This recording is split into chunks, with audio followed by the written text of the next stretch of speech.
한국이 탄핵 국면이라며 한국에 방문하를 거리는 외국인들이 있다고 하면 무슨 생각이 드시나요? 사실 다른 나라에서 이런 일이 일어났다고 하면 굉장히 위험하고 여행금지 국가로 지정되는 게 사실이긴 합니다. 하지만 우리는 그런 곳이 아니죠. 한국에서 16년째 살고 있다는 외국인이 관련된 이야기를 정말 재미있게 풀어주네요. 어떤 내용인지 지금부터 만나보시죠. 지금 제가 살고 있는 이한옥 벌써 입주한 지 16년이 되었어요. 서울 종로 인사동 근처 골목에 자리 잡은 이 집에서 매일 아침 전통차를 마시며 창밖을 바라보는 이 시간이 어쩌면 제 인생에서 가장 조용하고 충만한 순간인지도 모르겠어요. 저는 미국인이자 한국의 영주권 취득 후 장기간 체류하고 있는 로사댁이라고 합니다. 한국에서는 이름 뒤에 댁이라는 호칭을 붙여요. 그리고 제가 처음 여기 온 것, 그리고 지금 한국의 혼란한 상황. 그럼에도 불구하고 믿기 어려울 만큼 평온한 한국이라는 나라, 정말 재미있게 제가 말씀드려 볼게요. 그런데 이 평온함의 시작이 제 인생에서 가장 불행하다고 느끼던 2008년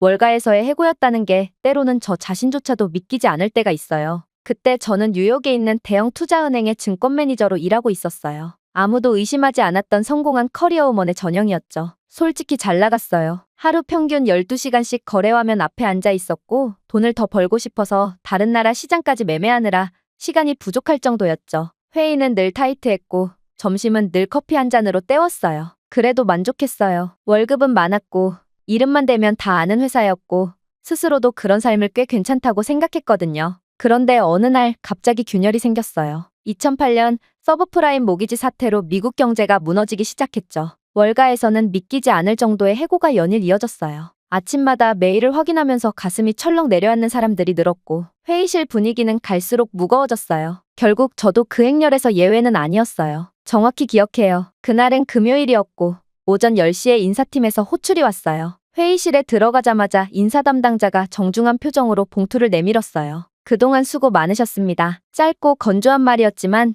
그 말이 저에게 너의 역할은 끝났다고 말하는 통보였죠. 한동안 멍하니 앉아있다가 조용히 자리로 돌아와 짐을 챙겼어요. 박스 하나에 담긴 개인 물품들, 책 몇 권, 노트, 펜, 그리고 제 이름이 새겨진 머그컵. 그걸 들고 건물 입구를 나서는데 카메라 플래시가 번쩍였어요. 기자들이 건물 앞에 진을 치고 있었거든요. 인터뷰를 하진 않았어요. 근데 재미있는 건 아무 말도 하지 않았는데 제 얼굴이 뉴스에 나왔더라고요. 앵커가 해고당한 직원들이 어두운 표정으로 건물을 나오고 있다고 내레이션을 깔던데 해고당한 월가 직원의 표정이 필요했던 거겠죠. 지금도 어딘가에서 그 장면이 금융위기를 다룬 다큐멘터리의 상징적인 순간처럼 쓰이고 있을지도 모르겠어요. 그 장면을 보는 누군가는 모를 거예요. 화면 속 여자가 지금은 서울에 살고 있다는 걸요. 물론 해고는 충격이었지만 전부 절망이었던 건 아니었어요. 계약 조건상 저는 퇴직과 동시에 1년치 연봉을 일시불로 수령했거든요. 그건 당장 당황할 이유는 없다는 뜻이기도 했어요. 솔직히 말하면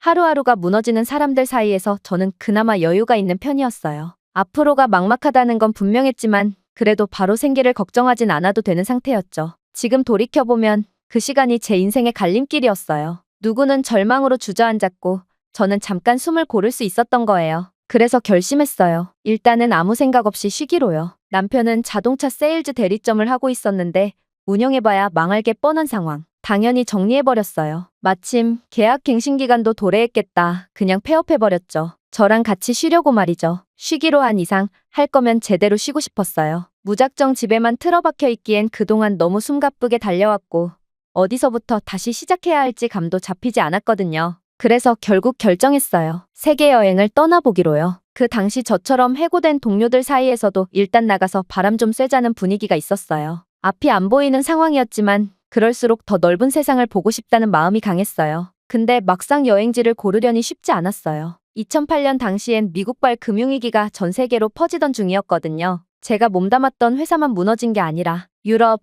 남미, 동남아시아까지 모든 시장이 흔들리고 있었어요. 물가는 들쭉날쭉했고 정세도 불안정했죠. 뉴스에서는 시위, 폭동, 강도 사건이 줄줄이 나왔고 지금 당장 혼자서 아무 나라나 떠난다는 건 무모하다는 생각이 들 정도였어요. 그래서 고민 끝에 기준을 정했어요. 안전한 나라만 가자였죠. 그 당시 여행에도 괜찮을 만큼의 치안과 시스템이 보장된 나라가 놀랍게도 많지 않았어요. 결국 남은 건 단 두 곳이었죠. 한국과 일본뿐이었습니다. 그래서 먼저 일본으로 갔어요. 도쿄와 교토를 거쳤고 오사카에도 잠깐 머물렀어요. 처음엔 당연히 신기했죠. 거리도 깨끗하고 사람들이 조용했고 도시의 질서도 느껴졌어요. 처음 도착했을 땐 이런 곳도 있구나 싶을 만큼 낯설고도 신선했어요. 그런데 며칠이 지나고 나니 이상하게도 마음이 다치기 시작했죠. 말로 설명하기 힘든 거리감 같은 게 느껴졌거든요. 풍경은 정돈돼 있었지만 그 안에서 제가 머물 수 있는 자리를 찾기는 힘들었다는 느낌? 좋은 곳이었지만 머물고 싶은 곳은 아니었어요. 그리고 한국에 도착했는데요. 그건 완전히 다른 경험이었다고 기억해요. 딱 발을 디디자마자 느껴지는 공기의 온도부터 다르게 느껴졌죠. 물리적인 기온이 아니라 그곳의 분위기 자체가 묘하게 따뜻했어요. 어딘가 말랑한 감촉이 도시의 표면을 감싸고 있다는 느낌이 있었고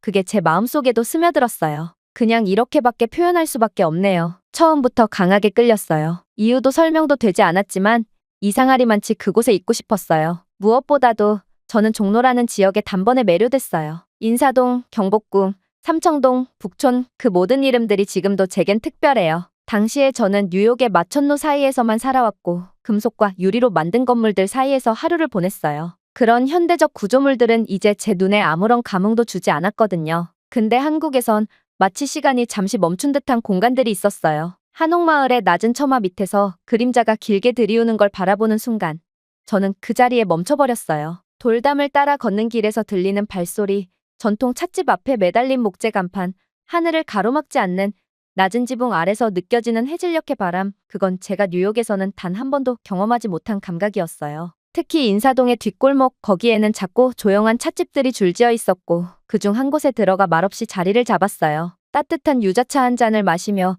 창밖을 바라보는데 그 순간 눈물이 날 뻔했어요. 딱히 슬픈 일도 없었는데 어떤 오래된 감정이 녹아내리는 느낌이 들었어요. 그 공간은 저한테 말하지 않고 위로해줬어요. 그동안 힘들었지만 내색하지 않았지만 마음속에 쌓여와서 힘들었는데 그게 한순간에 녹아내린 거죠. 속도는 느렸고 음악은 잔잔했고 옆 테이블의 대화 소리도 속삭이듯 작았어요. 누구도 나를 보지 않았고 누구도 나를 떠밀지 않았어죠. 그런 분위기 속에서 저는 처음으로 괜찮다는 감정을 진심으로 느꼈어요. 해고된 것도 불확실한 미래도 잠시 잊을 수 있었죠. 그건 일본에서는 느끼지 못했던 위로였어요. 정확히 뭐가 달랐는지 아직도 설명은 어려워요. 하지만 분명하게 말할 수 있어요. 그런 한국은 저를 끌어당겼어요. 그건 우연이 아니라 제가 그토록 권하던 감정이 한국에는 자연스럽게 흘러들어 있었던 거예요. 그날 이후 저는 결심했어요. 잠깐이라도 이 나라에 살아보자고요. 여행자가 아니라 거주자로 남아보자고요. 한국에서의 그 짧은 시간은 제가 다시 숨 쉴 수 있도록 만들어줬어요. 그래서 저는 남편과 상의했어요. 생각보다 빠르게 정리가 됐어요. 우리가 찾던 다음 장소가 어쩌면 이곳일지도 모른다고 우리 둘 다 그렇게 느끼고 있었거든요. 그래서 한국으로 오게 됐어요. 뉴욕에서의 삶을 내려놓고 서울이라는 도시로 발걸음을 옮겼죠. 2009년 초였어요. 그때 한국은 경제적으로 아주 어려운 시기였어요. 글로벌 금융위기의 여파가 여기까지 닿아 있었고 특히 부동산 시장이 크게 흔들리고 있었어요. 뉴스에서는 거래 절벽, 급매물 속출 같은 단어들이 매일 나왔고 그 여파로 전통 한옥들조차 믿기지 않을 만큼 낮은 가격에 시장에 나왔어요. 물론 저희 부부에겐 행운이었어요. 생각보다 훨씬 적은 금액으로 서울의 중심, 그것도 종로 인근의 한옥을 구입할 수 있었거든요. 지금도 또렷이 기억나요. 부동산 중개인이 보여준 첫날 그 마당의 돌길과 처마 및 그림자를 보는 순간 여기가 내 집이 될 수 있을까 하는 상상 말이죠. 그런 것들이 순식간에 밀려왔어요. 일단 가격은 정말 말도 안 되는 수준이었어요. 뉴욕의 스튜디오를 매매하는 것보다도 적은 금액으로 50년 넘은 전통 가옥을 살 수 있었어요. 정말 금매 중에 초금매 매물이라 가격이 싸대요.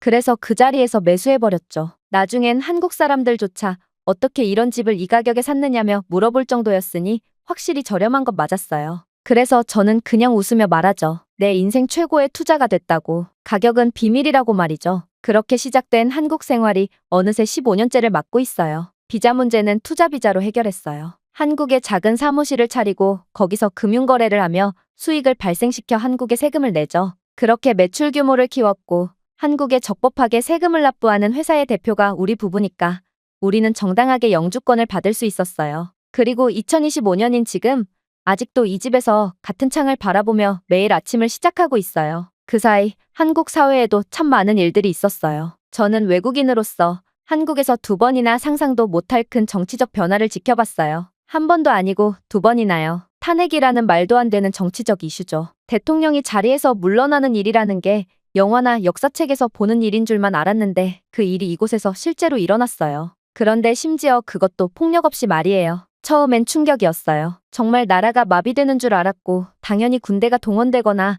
시위가 내전처럼 번지거나 외출 금지 같은 조치가 내려질 줄 알았어요. 그런데 놀랍게도 모든 과정이 너무도 절제되고 시민적으로 진행됐어요. 광장에서 촛불이 켜졌고 사람들이 조용히 모여 앉아 자기 목소리를 냈고 그걸 국가가 받아들였어요. 그건 정말 한국 이외의 나라에서는 상상하기 힘든 일이었어요. 저는 그런 걸 보면서 점점 더 느꼈어요. 이 나라가 왜 괜찮은지를요. 겉보기에는 조용한 나라 같지만 내면은 누구보다 단단하고 무너지지 않으려는 힘이 안에서부터 올라오고 있었어요. 한국에 정착하고 나서 저희 부부는 정말 많은 친구들을 집으로 초대했어요. 인사동 뒤편 골목 깊숙한 이 한옥에서 직접 담근 매실차를 내놓고 한옥마루에 걸터앉아 바람을 쐬며 담소를 나누는 시간은 누구에게나 특별하게 느껴졌던 것 같아요. 지금까지 초대한 친구들만 해도 수십 명이 넘어요. 그중 한국을 만족하지 못하고 떠난 사람은 한 명도 없었어요. 모두가 입을 모아 말했죠. 이게 바로 진짜 한국이구나 하고요. 저희 부부는 한국인들보다 오히려 더 한국적인 것들을 사랑하며 살아가고 있어요. 이 집 한옥 자체가 그랬고요. 고풍스러운 대청마루와 낮은 지붕, 처마 밑으로 흐르는 빗소리, 그 모든 것들이 우리 삶의 일부가 되었어요. 저는 입식보다는 좌식을 훨씬 편안하게 느껴요. 다리를 접고 앉아 낮은 탁자에서 밥을 먹거나 책을 읽는 시간이 정말 좋아요. 그건 몸이 자연스럽게 낮아지는 느낌이 들거든요. 차 문화 역시 저희 부부가 깊이 사랑하게 된 한국적 요소예요. 카페보다는 전통 찻집을 훨씬 자주 찾고 손님이 오면 늘 유자차나 국화차, 대추차를 내놓아요. 차를 따르는 손끝의 여유, 향이 퍼지는 순간의 정적, 그런 분위기에서 나누는 대화는 다른 어느 나라에서의 대화보다 진심이 잘 전해지는 기분이에요. 그리고 특별히 정성을 들인 공간이 있어요. 집 안쪽에 있던 작은 창고 건물을 저희가 직접 리모델링해서 손님용 별채로 만들어뒀어요. 한국에선 그런 공간을 사랑채라고 부르더라고요. 전통적으로는 손님을 맞이하거나 가족과 독립된 공간으로 사용하던 곳이죠. 저희는 그 구조를 유지한 채 현대적으로 정비했어요. 작지만 아늑하고 창문 밖으론 대나무 그림자가 드리우고 밤이 되면 찻잔 소리만 들리는 공간이에요. 그 사랑채에 머문 손님들은 늘 똑같은 반응을 보여요. 이런 집에서 며칠 더 묵고 싶다. 한국이 이렇게 조용하고 따뜻한 줄 몰랐다. 한옥이라는 공간을 통해 한국적인 미감이 자연스럽게 전달되었고 그건 그 어떤 관광지보다 깊은 인상을 남겼어요. 한국을 처음 방문했던 친구들은 처음엔 낯설다고 했지만 돌아갈 때쯤이면 마음이 바뀌어 있었죠. 이게 바로 한국이 가진 정서의 힘이라는 걸 그때마다 느껴요. 그리고 저희는 그걸 직접 보여줄 수 있다는 사실이 무척 자랑스러웠어요. 앞서 이야기하다가 말았는데 다시 돌아와서 자세히 말씀드려보면 2017년 즈음이었어요. 한국의 대통령 탄핵 이야기가 전 세계 언론을 통해 퍼져나가고 있었죠. 그때는 제가 미국에 있는 친구들에게 한국으로 놀러 오라고 할 때마다 정말 예외 없이 같은 반응이 돌아왔어요. 지금 한국에 가는 건 위험하지 않니? 정권이 바뀔지도 모르는 나라에 가는 건 좀 무모한 거 아니야?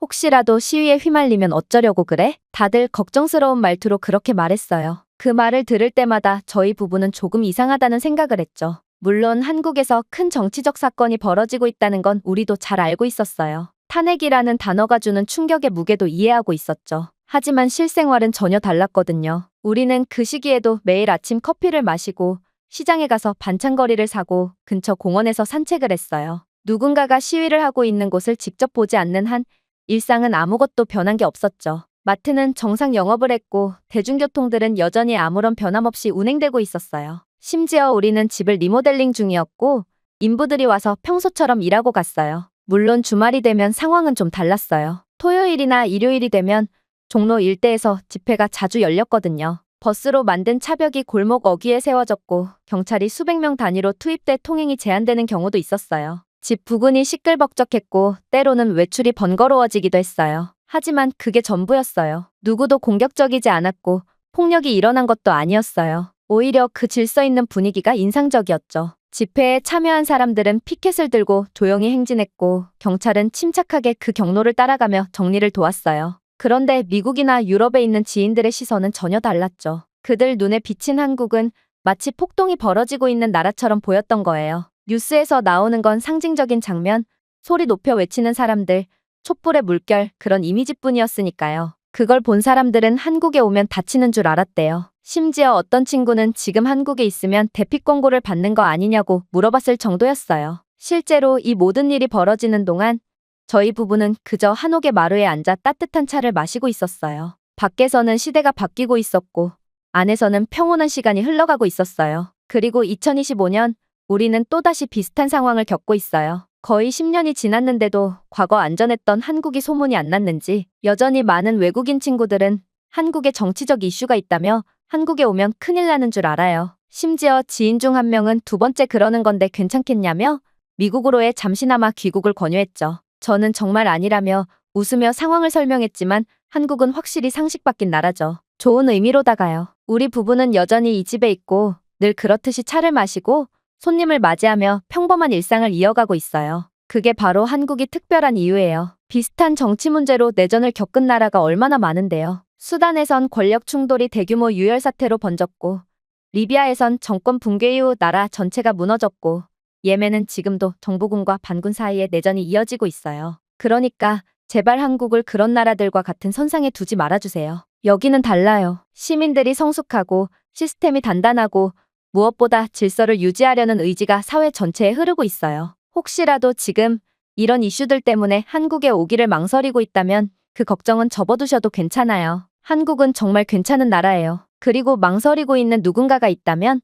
제 이야기를 꼭 보여주세요. 제가 직접 겪었고 지금도 여기 살고 있으니까요. 오늘의 영상은 여기까지입니다. 그리고 지금 화면에 나오는 영상을 아직 시청하지 않으셨다면 지금 바로 시청해보세요. 재미있는 다음 사연이 기다리고 있습니다. 감사합니다.